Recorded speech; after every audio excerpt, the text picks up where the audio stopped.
celui qui peut harahiriwe ushobora kuvuga ivyo n'umutima we wose akaba yobiririmba bivuye mu mutima. Je l'ai répété, nabisubiyemwo le plus beau ciel, ijuru ryiza cane, le paradis le plus magnifique, paradizo y'ubwiza bwinshi nta na kimwe yoba ne serait rien pour nous nta na kimwe yoba ariyo ku si bwacu nous rencontrions pas tudashoboye guhura n'umwami nous wacu a aimés, wadukunze que nous puissions le voir. tugashobora kumubona imbona Que nkubone. dirions-nous si nous entrions dans la gloire, twovuga iki twokwinjira mu bwiza que nous voyions vraiment hanyuma ce que tukabona nous n'avons jamais by'ukuri ibyo tutigeze tubona? vu. Je vous garantis ndababwiza ukuri que notre désir inyota yacu yoguma ari iyo inassouvi, à moins yoguma que nous idahagijwe voir. kiretse gusa tubonye umwami wacu.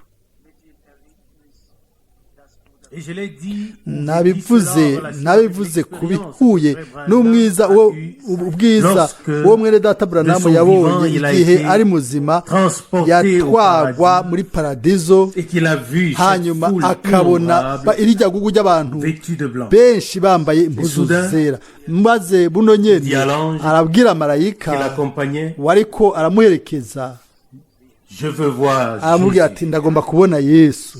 Il avait vu la multitude yari yabonye isinzi qui était dans la gloire bw'abari mu par bwiza son ministère. kubwo Il a vu ubukozi la gloire. bwiwe yarabonye Mais tout ubwiza, cela ariko ivyo ne le byose satisfaisait pas. ntivyamubumvye. Je voudrais voir Jésus. Ndifuza Bien-aimé. kubona Yesu bakundwa. Ça, c'est notre désir. Iyo niyo nyota yacu. Nous nous réjouissons de Turanezerwa revoir. iyo tubonye Nous nous réjouissons de ce canke que nous allons revoir beaucoup. iyo ko tuzobona benshi tubiyatunezera, ariko igituma nyakuri c'umunezero wacu w'ibwina wo mu Et que mutima nous verrons notre Seigneur. nuko tuzobona umwami wacu imbona nkubone. Amen.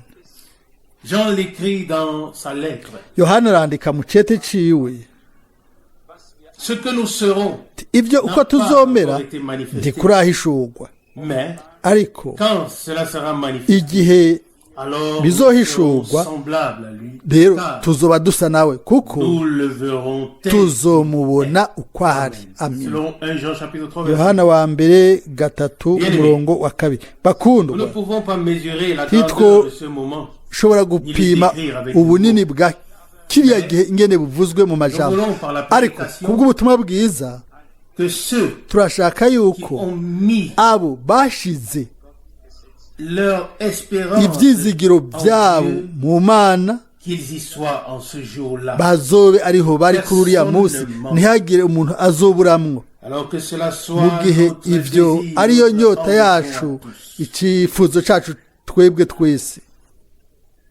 Étant donné qu'il y a des requêtes de prière Nk'uko hariho particulières imitwaro cet y'amasengesho après-midi, idasanzwe kuno muhingamo, et que nous prierons kandi tukaba pour les malades tuza gusengera abagwayi conformément aux Écritures, nk'uko bihuye n'ivyanditswe vyera. je voudrais lire une parole Ndifuza gusoma ijambo qui fortifiera riza déjà gukomeza la foi de ceux qui ukwizera s'avanceront pour la prière. kw'abaza kuba bari mu masengesho. Amen. Cette parole se trouve Iryo jambo riri dans muri Mariko au chapitre 11 mu gice ca 11 à partir du verset guhera ku murongo wa 20. Marc chapitre 11 verset Mariko 11 umurongo wa 20. Bukeye kare kare bariko barahita babona wa musukoni desséché de wahereye ku mizi wakabiranye. Pierre, se rappelant Petero ce yibutse qui s'était passé, lui dit, ibyabaye aramubwira ati mwigisha, ehe le figuier wa musukoni que tu as wavumye maudit est desséché. wakabiranye. Verset 22. 22. Jésus lui répondit, Yesu aramwishura ayez foi arababwira en ati Dieu. mwamane ukwizera En Imana. vérité, en vérité, Ndababwira en ukuri vérité, je vous le dis. yuko umuntu wese Celui qui dit à cette yobwira montagne, uyu musozi lève-toi ati et shinguka jette-toi dans la mer, utabwe mu kiyaga, et qui ne doute pas dans son ntabikekeranye mu cœur, mutima mais qui ariko croit akizera que ce qu'il yuko dit ico avuze gikorwa azokibona. il le verra s'accomplir. Verset 24. C'est pourquoi je vous dis, Murongo wa 24 pour tout nico ce gitumye que mbabwira vous yuko demandez ivyo dans la musenga canke musaba croyez byose simplement mwizere que vous yuko l'avez effectivement mubihawe reçu, kandi et cela vous sera muzobibona. accordé. Amen. Verset 25. Et Murongo wa quand vous vous tenez 25 là pour prier, kandi nimwahagarara musenga nihaba hari ico mupfa n'uwundi pardonnez, afin que votre Père mukimuharire ngo so wo mw'ijuru nawe abaharire ibyaha byanyu. Amen. Verset 26. Murongo wa Mais si vous ne 26 pardonnez pas, ariko nimutaharira abandi na so wo mw'ijuru ntazobaharira ibyaha byanyu. vos offenses.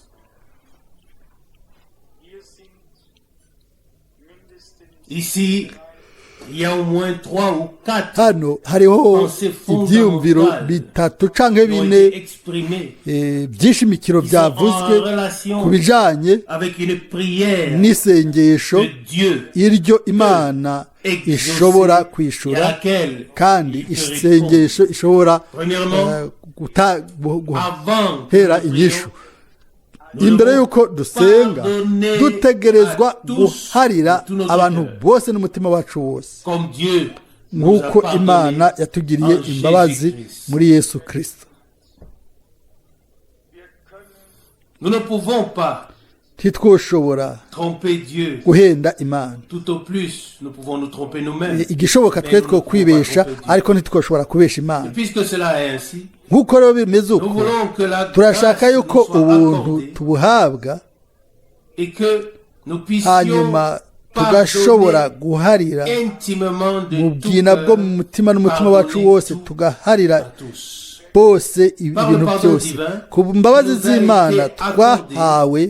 Nous aussi, natwe nous pouvons turashobora pardonner de tout notre guharira cœur n'umutima wacu wose et cela kandi ivyo intimement. mu bwina bwo mu Ça, mutima. c'est le Ivyo premier pas iyo niyo ntambwe ya mbere vers une prière qui kubw'isengesho s'élève ishobora jusqu'au trône de kuduga gushika ku ntebe y'Imana et qui peut trouver hanyuma rigashobora l'exaucement kuronka de Dieu. ukwishurwa n'Imana. Combien de fois Ni avons-nous kangahe prié sans dusenga être exaucés? hanyuma ntitwishurwe, Et nous avons cherché les hanyuma causes tukarondera dans le monde ibituma entier, mu isi yose mais ariko pas là. ntitubironderere Elle se trouve aho vraiment. biri by'ukuri. Et nous sommes Hanyuma reconnaissants au Seigneur tukaba dushimira Umwami de ce que dans chaque ko contexte, mu il bihe dit ce byose qui est juste. avuga ibigororotse, atanga inyigisho Il donne les indications igororotse, nécessaires. atanga amerekezo akenewe. Ntiyigeze atureka atanyishu ku kibazo na cyose. Aho rero Avant que nous ne prions, imbere y'uko dusenga nous voulons pardonner dutegerezwa tous guharira ceux qui se umuntu sont rendus wese coupables envers nous. yadukoshereje. Il est dit ici haravugwa littéralement hano verset 25, murongo wa et si 25 vous tenez ngo là pour nimwahagarara hajya ngo musenge. alors Aho rero avant de nous imbere tenir yo pour prier, guhagarara ngo lorsque dusenge, nous nous apprêtons pour igihe prier, twitegurira gusenga, nous devons d'abord dutegerezwa ubwa mbere entrer en nous-mêmes, kwisuzuma pardonner de tout notre tugaharira cœur n'umutima wacu et wose, ouvrir ainsi la hanyuma voie à gutyo une tukugurura prière ijwi ry'amasengesho rishobora kumvirwa kwishurwa comme il est dit nk'uko ici, bivuzwe au hano verset 25. murongo wa Si vous 25. avez quelque chose contre quelqu'un, kandi ni pardonnez, mwahagarara afin que votre Père musenga céleste nihaba hari ico mupfa n'uwundi mukimuharire ngo so mu ijuru nawe abaharire ibyaha byanyu. imputons aux Mu autres gihe tuba ou nous tukirega leur imputons abandi ce qu'ils ont fait, ibyo bakoze, alors Dieu tukabarega nous imputera ibyo bakoze, ce que Imana nous nayo avons fait. izoturega ibyo twakoze. Notre pardon Imbabazi divin zacu z'Imana dépend de notre zivana capacité n'ububasha à nous bwacu pardonner nabwo bwo mutuellement guhariranira de tout notre cœur. n'umutima wacu wose. Que cela nous soit donné ibyo cet après-midi, tubihabwe kuno muhingamo car kuko nous voulons que la parole turashaka de yuko Dieu ijambo soit ry'Imana confirmée, risohozwa et nous voulons trouver le turashaka chemin kubona qui inzira mène ijana que Dieu mu byo puisse kugira ngo Imana ishobore kwigaragaza mu bubasha bwayo n'ubwiza bwayo. Nous savons tous turazi twese que le problème n'est yuko pas chez Dieu. ikibazo ntikiri ku Le Mana. fait que Jésus-Christ soit encore aujourd'hui gituma le Yesu même Kristo uno n'est munsi pas seulement écrit ari dans wa la wundi Bible, ntibyanditswe gusa muri mais Bibiliya c'est écrit ariko dans biranditswe mon cœur no mu mutima et dans wanje ton cœur. no mu mutima Et nous wawe le croyons. kandi Nous turabyizera le croyons turabyizera avec une pleine conviction. n'ubushizi bw'amanga Mais ariko cette foi doit maintenant être suivie ko kwizera yo gutegerezwa des actes divins. gukurikirwa n'ibikorwa Dans ce by'Imana. récit qui nous est Muri présenté ano ici, majambo tubwiwe hano dans Marc 11, muri Mariko 11 il nous a également dit twabwiwe que kandi nous devons ko dutegerezwa exprimer, prononcer ce que nous kuvuga demandons. ibyo dusaba Et que cela se tukabivuga n'umunwa. En effet, le Ibyo Seigneur birakoreka. avait dit à un arbre Mu by'ukuri qui ne umwami portait pas de yabwiye fruits igiti pour kitari l'éternité, gifise ibyamwa ngo personne ne mu bihe jugera de bidashira ton fruit. ntihagire uzosubira kurya ibyamwa byaco. Ni umurongo wa 14 muri Mariko 11. Bukeye umwami Yesu n'abigishwa babona byose, baraba byose, bitegereza byose. Petero niwe yabwiye umwigisha ati, mwami, ca giti wavuma ejo cyamaze gukabirana cyose uhereye mu mizi.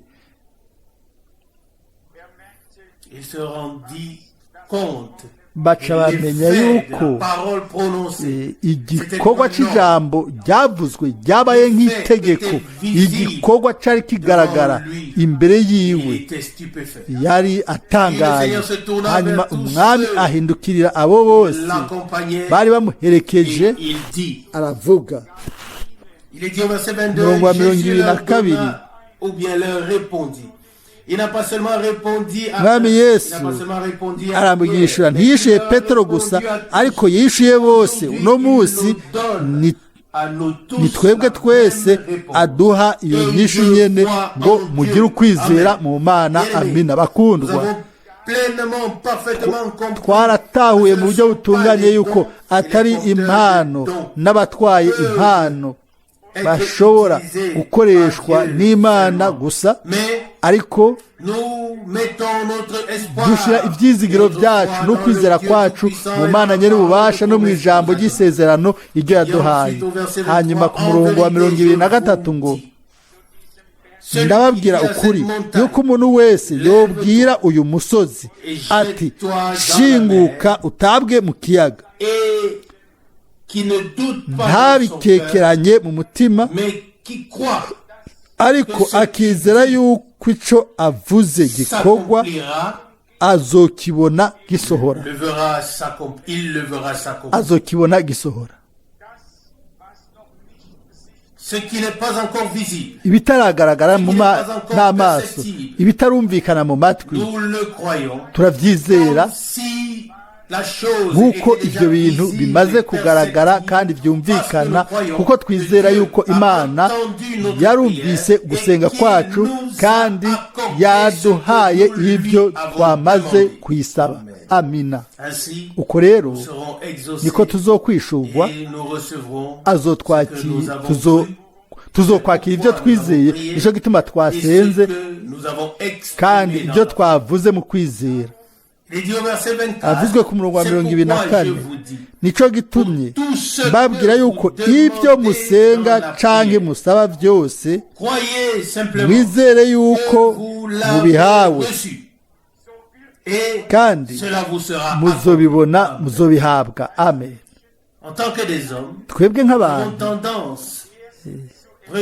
turakunda ubwa mbere kwakira, hanyuma tukizera ariko twahawe. ariko inzira yo kwizera ni inzira yo kwizera. ijambo riramaze kubivuga. dutegerezwa, turashobora kwizera, turategerezwa kandi dushobora kwizera yuko twamaze kubihabwa.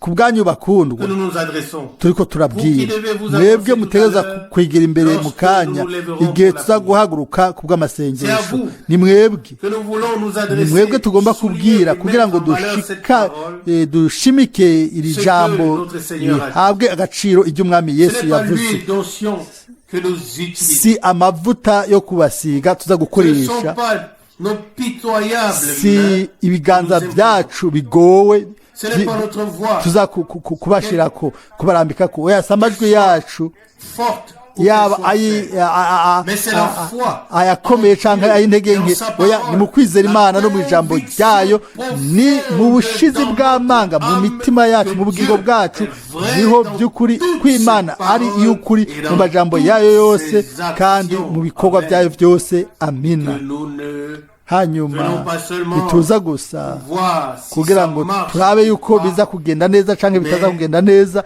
ariko que parce que ni ukubera nous avons affaire à Dieu, ari bijanye n'imana tuza twizeye pour prendre kugira ngo avec nous le miracle dutware de la guérison. muri twebwe ibitangaza byo gukira indwara imana idukoreye ubusanzwe umwami yaravuze uburyo bwo kubikora Les croyants sont abizera généralement muri rusange oint d'huile, basiga amavuta on prie. hanyuma bakabasengera Les saintes écritures hanyuma disent ibyanditswe byera biravuga la ngo prière isengesho de la ryo foi kwizera aidera le malade rizokiza et le uburwayi Seigneur kandi umwami le relèvera. Amen. azomukiza Jacques 5, verset 15. ameni yakobo 5:15 Pour le malade. Mais amasengesho le ni ubufasha Seigneur bw'umurwayi le ariko relèvera. umwami ngo azomuhagurutsa Ça, c'est très simple. ibyo biraciye bugufi C'est très clair. biratomoye Comme les paroles de Dieu ingene sont amajambo merveilleuses, y'imana ari ay'agahore muri byose chaque thème icigwa des cose Saintes Écritures co mu byanditswe vyera clairement éclairé et kiramurikiwe suffisamment décrit neza kandi dans la kiravugwa parole neza de mu Dieu, ijambo ry'imana de sorte que ku buryo même yuko mbere fou n'umusazi atokwihenda si quelqu'un se trompe, umuntu yihenze alors c'est qu'il est sage. ni ukuvuga yuko ari umunyabwenge Sage en lui-même, bien sûr. ni umunyabwenge Car il est dit kuri wewe littéralement dans le prophète yego Esaïe au uko chapitre bibiliya avuga 35, muri Yesaya 35 ngo même les mbere insensés n'ibipfu ne se perdront. ntibizozimira Si quelqu'un s'égare, umuntu iyo azimiye c'est parce qu'il est sage. kubera umunyabwenge Mais nous, imbere yiwe ku bwiwe ariko nous ne faisons pas twebwe partie de ntituri telle muri personne. abo bantu nk'abo Nous dépendons de Dieu. twebwe Il nous a parlé tugengwa de façon n'imana yaratubwiye mu buryo merveilleuse bwiza des cyane réunions qui sont mu derrière nous. bikorane bibiri biri inyuma Nous avons yacu ressenti sa twarumvise yuko yari ahari Et l'action kandi igikorwa de son esprit. ca mpemu wiwe Et je pense ndibaza yuko que tous ceux qui ont abo besoin de bose guérison bakeneye gukira devraient indwara reconnaître bategerezwa kumenya guérison yuko gukira indwara divine est décrite dans la ukijijwe Bible n'imana biravugwa des enfants. neza muri bibiliya nk'umukate w'abana mbega muramaze gusoma ivyo wa mugore araza Elle est venue avec son fils, yazanye umwana une femme wiwe qui n'appartenait pas au umugore peuple atari d'Israël. mu bwoko bwo muri Elle a isirayeli demandé arasaba umwami la guérison. kumukiza Et le Seigneur dit, umwami il n'est aravuga pas juste de ati si prendre byiza le pain gufata des umukate enfants w'abana et de le jeter, hanyuma de le donner ukawuterera aux chiens, selon utubwa Matthieu 15, verset matayo 15 umurongo wa kabiri uwo mugore était premièrement surpris. bwa mbere Mais a yaratangaye trouvé ariko la bonne réponse. acaronka Il a inyishu dit, nziza aravuga Seigneur, ati mwami même les chiens mbere n'utubwa nabwo turarya utuvumbuka dukorotse tuva ku meza ya sebuja aleluya yaramenye ati jewe ndi umunyamahangakazi mubwina ndi umuntu hatizera nta burenganzira mfise ku migisha y'ubwoko bwa isirayeli ariko nditeguye kurya utuvunji dukorotse tuva kuri iyo meza. Aleluya. Bakundwa, no munsi mu by'ukuri turashobora kuvuga yuko twebwe ntitwicaye ngo turindire yuko ubutuvunji tuze gukorokera ahantu runaka, ariko twe twicaye nk'ubwoko bw'Imana ku meza y'umwami. Aleluya. Iko ibyo kurya byinshi, turashobora gufata ibyo byose, kurya ibyo byose ibyo Imana yashize ku meza kubwo kwizera. Ibyo ni byacu. Amina. Twe ntituri abasegerereza, twe turi abahungu n'abakobwa b'Imana. Amen. Twebwe turi abo mu bwami bwiwe, turi ingingo zo mu nzu yiwe. Yego, umukuku w'abami n'abaherezi. Uwaririmbye indirimbo yaravuze ati, hasi nta muntu n'umwe abone icyo tuzoba umunsi umwe. Twambaye mu buryo bw'akaga, tukabona ibibazo bitandukanye, ariko umunsi umwe bizohishurwa. Abakundwa, reka tuvuge mu ncamake, umwami aragomba gusohoza ijambo ryiwe. Ku ruhande rw'iwe, ego, byose byaramaze gukoreka. Ego, ku byerekeye Yesu Kristo umwami wacu, umucunguzi wacu, umuhanuzi Yesaya yaravuze ati, avugijwe na mpemu yera mu gice cya 33 ati, yacanjaguriwe ibyaha byacu, yakubiswe, yacanjaguriwe indwara zacu, igihano kiduhesha amahoro caguye kuri we, kandi mu mishishago yiwe niho dukirira indwara zose. Amen. Twovuga amina kuri ibyo. Iryo ni ijambo ryera ry'Imana. Hano si bijanye n'undi muntu akora ibitangaza, ariko hano nibijanye n'ijambo ryera ry'Imana, iryo twizera n'umutima wacu wose. Turashaka yuko rigaragazwa muri twebwe, ryemezwa hagati yacu nk'uko ari iry'ukuri, ryemezwe kuno mugoroba, nk'uko dukorana mu kwizera mu nyonga y'Imana.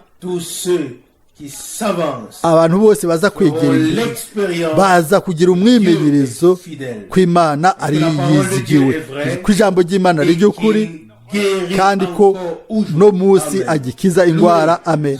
Yahimbazwe izina ry'umwami. Turahaguruka rero ubu kugira ngo dusengere hamwe. Ndasaba yuko abo bagomba kwigira imbere ku bw'amasengesho, bigira imbere mu gihe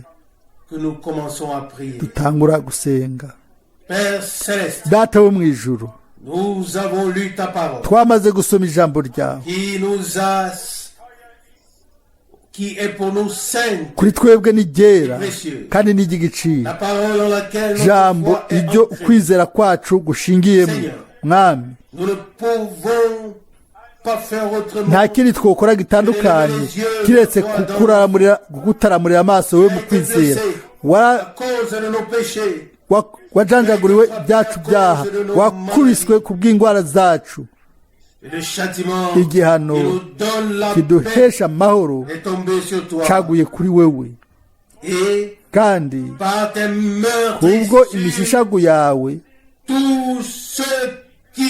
abantu bose bizera baramaze gukira indwara. Aleluya. Turagushimiye ku bw'ivyo, kandi turahimbaza izina ryawe ryera ry'igiciro. Aleluya. Mwami, wararemye, wagaragaje ikirere cyiza cyo kwizera n'amasengesho, ukwiyegura kwera kumanutse kuri twebwe. Mucunguzi mukundwa, manuka wowe ubwawe, ugendagende hejuru yacu muri mpwemu. Aleluya. Wemeze usoze ijambo ryawe muri abo bose abo tuza gusengera.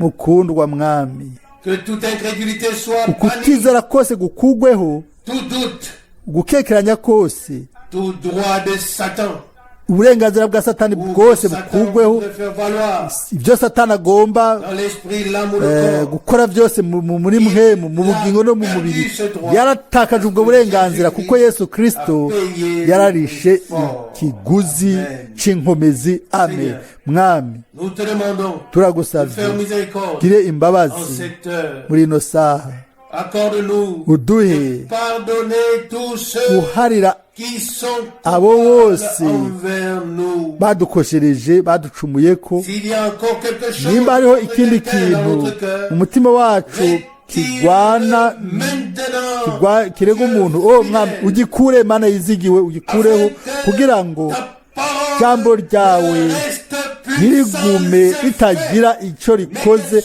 ariko ryemezwe n'ububasha bw'Imana. Alléluia. Aleluya.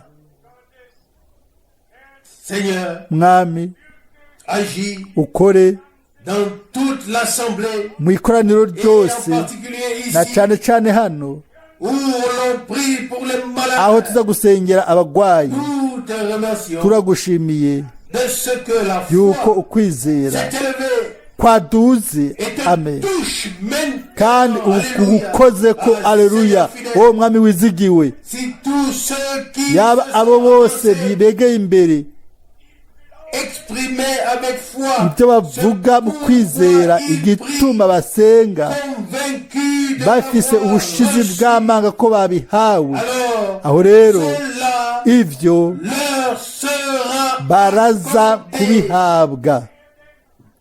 Seigneur, Mwami, nous te louons, turaguhimbaza, nous te remercions. turagushimiye. Alléluia. Aleluya. Alléluia. Aleluya. Amen. Amen. Amen. Amen. Nous nous asseyons. Turicara.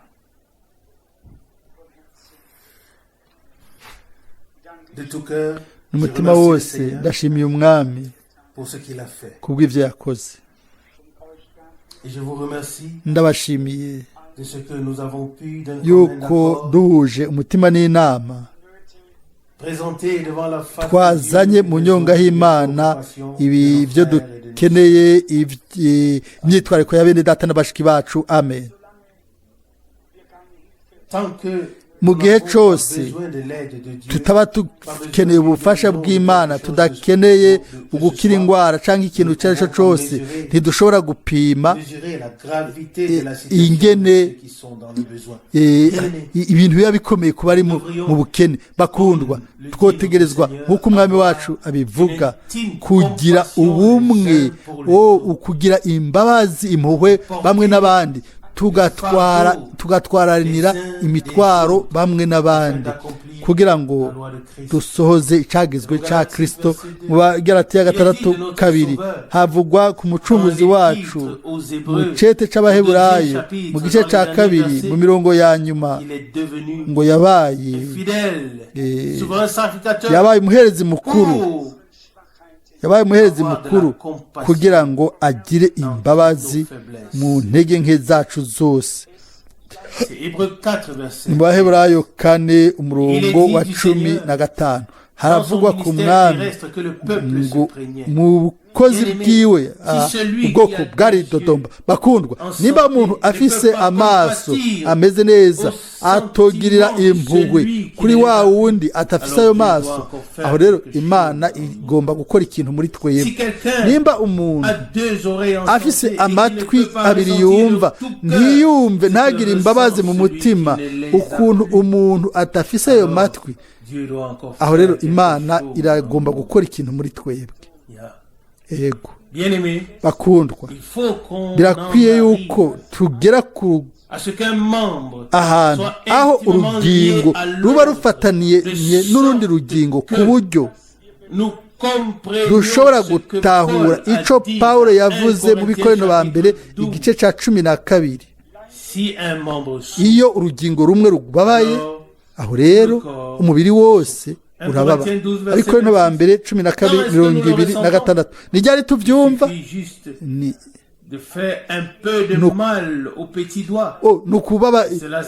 wibabaze gusa agatoke gatoyi ibyo byose bica byumvikana mu mubiri wose ni ego canke oya no mu buryo bw'impemu niko bimeze nimba akagingo gato k'umubiri wa Kristo kababaye aho rero twotegerezwa twese kubyumva kumva ubwo bubabare gushikirwa n'ubwo bubabare umwe wese yagomba gukora igikenewe turizera yuko ku mpera Imana izogarukana ishengero ku mero yarimwo ku ntango urukundo rwa mbere rutunganye atari gusa mu nyigisho no mu bumenyi ariko no mu buzima bwose bw'Imana bwari bwaratanhawe ishengero ku ntango dutegerezwa kurekera iburyo n'ibubamfu ibintu byose byoshobora kuba ibitsitaza hanyuma amaso yacu tukayahanga Yesu niwe yaremye muri twebwe ukwizera kandi niwe azoguha gutungana dufishe ubusizi bw'amanga ko azokora ibintu byose neza by'ukuri dufise amashimwe kubw'ijambo ryiwe kuko hano hariho mushiki wacu agomba kubatizwa munyemerere mu minota mikeyi nisunge canke mvuge imirongo mike yo muri Bibiliya kugira ngo abanyuma batarabimenya canke batazi ingene umubatizo wa Bibiliya ukogwa bamenye nabo ingene bitegerezwa gukogwa myizigire turi abatandukanye n'abandi kubera twabishatse mu by'ukuri umuntu wese aragomba gukurikira abandi bose akurikire igugu ry'abantu ariko siyo ngingo yacu yabaye guhitamo kwacu mu byo twakoze ni Imana yatugiriye ubuntu amina turazi ko muri Matayo 28 umwami yatanze itegeko gugenda mu isi yose hanyuma mutangaze ubutumwa bwiza mwigishe amahanga hanyuma mubabatize ariko ni neza neza hamwe n'ibyanditswe muri iyo mirongo niho abantu mu kutamenya kwabo niho bakoze ibintu byinshi by'umuntu ariko ntibakoze ibyo bategerezwa gukora kugira ngo tubivuge ko neza tuvuge mu ncamake turizera muri kino kibanza yuko Paulo na Petero n'intumwa zose zahawe na mpemu yera guhishurirwa ico umwami yari yaravuze muri Matayo 28:19 umunsi wa Pentekote Petero yuzuye mpemu yera atangaza ubutumwa bwa mbere bwiza ahamagarira abantu ngo bihane aravuga ngo umwe wese muri mwebwe abatizwe mu izina ry'umwami Yesu Kristo kubwo imbabazi z'ibyaha byanyu uko niko byanditswe mu byakozwe n'intumwa 2:38 umwami Yesu yaravuze ati mubabatize mu izina rya Data ry'Umwana na mpemu yera abigishwa bari batahuye neza yuko byari izina iryo Imana yihishuyemwo nka Data Umwana na mpemu yera mu isezerano rishasha kubw'agakiza kacu amen ni izina rya Yesu uzomwita Yesu kuko niwe azokiza ubwoko bwiwe akabakura mu byaha. Matayo igice cya mbere umurongo wa 21. Imana yaratwihishuriye kugira ngo iduha agakiza muri iryo zina Yesu.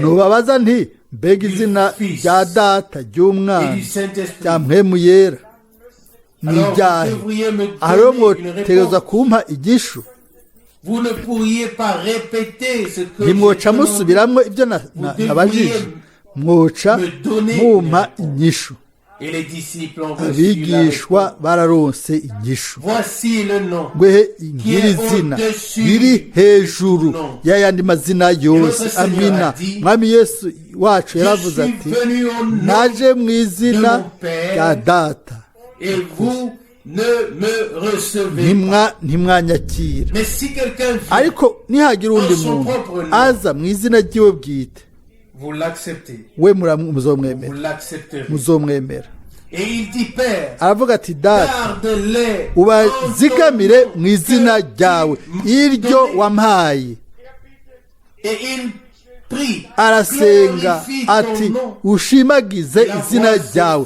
ijwi rirumvikana ngo nararishimagije kandi nzosubira ndarishimagize amen Nous pourrions enchaîner twoshobora passage biblique kuvuga umurongo sur passage biblique. wa bibiliya uwundi ku wundi ariko kiretse Que nous yuko ne recevions la lumière tutoronka umuco par l'Esprit de Dieu, bivuye kuri mpwemu w'imana nous ne le verrons pas. ntituzobibona Mais si ariko niba on reçoit la lumière, urose c'est très umuco simple. ni ibintu biciye bugufi cyane Baptisez-les au nom du Père, du ubabatize Fils mu et du izina rya Saint-Esprit. data umwana na Et ce mpwemu nom est iryo zina Seigneur ni umwami Jésus-Christ. yesu C'est kirisito pourquoi, nicyo gituma en effet, mu by'ukuri tous les apôtres, intumwa que ce soit zose à Jérusalem, yaba que ce yerusalemu soit en Samarie, yaba i que ce samariya soit à Césarée, yaba i sezare lorsque igihe Pierre petero prêchait dans la yavuga maison de Corneille, ubutumwa bwiza mu ou nzu Paul kwa koroneliyo à Éphèse, aho pawulo i efeso abayuda abanyamahanga abasamarita peu importe où et qui, uwo ari we wese aho ariho hose cela n'avait aucune importance. ibyo ntacyo byari bitwaye Tous étaient bose enseignés, barigishijwe éclairés baramurikirwa par le même esprit, et ont na été mpemu uwo baptisés de nyene la même manière. kandi babatijwe mu buryo bumwe pawulo arabishimika ko mu baroma 6:3 hamwe n'amajambo akurikira abaroma 6:3 Nous tous qui avons été baptisés en Jésus-Christ, c'est en sa mort que nous avons été baptisés. Je pourrais vous apporter. canke ntimuzi yuko twese ababatirijwe kuba muri kristo yesu twabatirijwe kuba mu rupfu rwiwe nobazanira inkuru z'ishengero mu gitabo haranditswe neza ngo gushika mu kinjana ca gatatu amakoraniro yose yabatiza mu izina ry'umwami yesu kirisito uguhishurirwa kw'inkomoko kwahavuye gutakazwa ubu rero guhera ku bugororozi amakoraniro yose yemeye imigenzo murabe ubugorozi imigenzo ntibashoboye kubona yuko byari bijanye n'umwambere wa kera w'umurazi w'abaroma ndabibasabye no munsi habaye iki mu mashengero 300 y'abaporoso n'amashengero yidegenza za nyigisho zimwe ku mana za nyigisho ku bikorwa by'umubatizo ntibakuyemo imizi y'Iroma barasohotse gusa ariko bagiye batwaye ibintu byinshi bajanye nabo ubu rero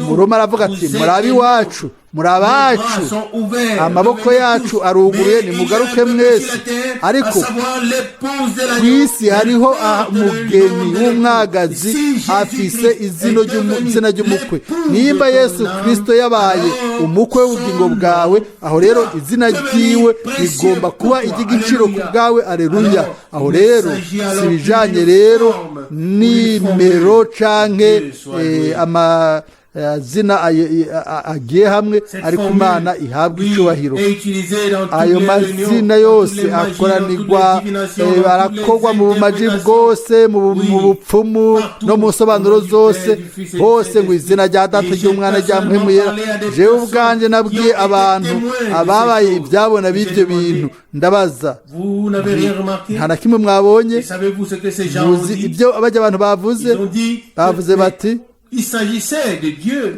ngo byari bijyanye n'imana mbere n'ajya amazina atatu yavuzwe ntihashimwe umwami we ku mpera y'iminsi ku gihe cyo kumugoroba imbere y'uko hadodora isaha yo mu gicugu ntihashimwe umwami yatanze umuco n'ugufo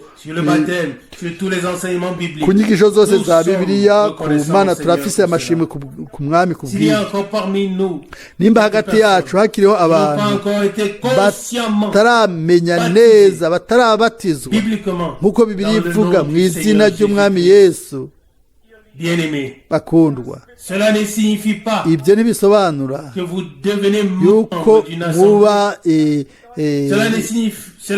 umunyeshengero oya bisobanura gusa yuko mushaka gusohoza ukugoroka kose imbere y'umwami umucunguzi wacu hanyuma mukinjira mu mazi y'umubatizo kubwo kumvira kugira ngo mukore isezerano ryo mu mutima n'Imana. Amina. ntidushaka kuvuga ibirenze ibyo kuri kino cigwa. umwami akora ibisigaye muri umwe wese muri twebwe kubw'ubuntu. nimba hariho umuntu atarabona umuco uvuye mu ijambo kandi ku bwa mpemu w'Imana, aho rero nturindire uzobihabwa n'Imana. ntihagire umuntu n'umwe yokumva ategetswe ahatiwe gukora ikintu runaka kitokogwa n'ukwemezwa ko mu mutima imbere y'Imana. Amen. ndazi yuko umwami ari hafi yacu, ndazi yuko yatuvugishije, yaduhezagiye, twakoze intambwe nshasha imbere mu buryo bw'impemu hamwe n'ubufasha bw'Imana yacu, kandi twakoze intambwe twegerana, hanyuma turafatanywa nawe kandi turafatanywa hamwe muri twebwe bamwe n'abandi. mwebwe twasengeye ni mubyature n'iminwa yanyu muciye bugufi no kwizera. mwature yuko umwami yabakijije. ntimurabe ku bimenyetso, ntimurabe yuko ku byo mwumva mu magara, ariko umwami yabikoze. ijambo ryiwe ni iby'ukuri ibihe bidashira. aleluya. ibyo yasezeranye arabishitsa. ntihahimbazwe izina ryiwe. amen.